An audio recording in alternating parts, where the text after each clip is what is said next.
ఈరోజు దేవుని వాక్యం. తాను మీకు విధించిన శిక్షను యెహోవా కొట్టివేసి ఉన్నాడు. జెఫన్యా గ్రంథము 3వ అధ్యాయము 15వ వచనము. తాను మీకు విధించిన శిక్ష అంటే ఒక మనిషే కదా. తాను అంటే ఒక మనిషి విధించిన శిక్షకు మనం ఏమాత్రం కూడా భయపడవద్దు. ఎందుకంటే నరమాత్రుడు మనలను ఏమి చేయగలడు అని వాక్యం సెలవిస్తుంది కదా. మనుషులు శిక్షిస్తారు, ఆ శిక్షకు మనల్ని గురి చేయాలని చూస్తారు. కానీ మనిషి ఏపాటివాడు, ఈరోజు ఉంటారు, రేపు ఉండరు. కానీ దేవుడు వేసే శిక్షకు మాత్రమే మనం భయపడాలి. ఎందుకంటే ఆయన ప్రతినిత్యము నిలబడతాడు, మన కోసం ఉంటాడు, మనతో ఉంటాడు.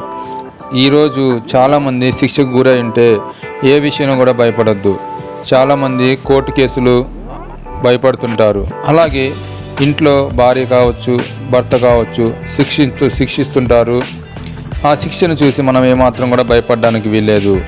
యెహోవాయే మనకు శిక్ష తప్పిస్తాను అంటున్నాడు. దయచేసి ఈరోజు మనం ధైర్యంగా ఉండి దేవుని పాదాలు పట్టుకుంటే మనకు విముక్తినిస్తాడు. ఈ వాక్యం మీకు నచ్చినట్లయితే లైక్ చేయండి, షేర్ చేయండి, సబ్స్క్రైబ్ చేయండి. Thank you for watching.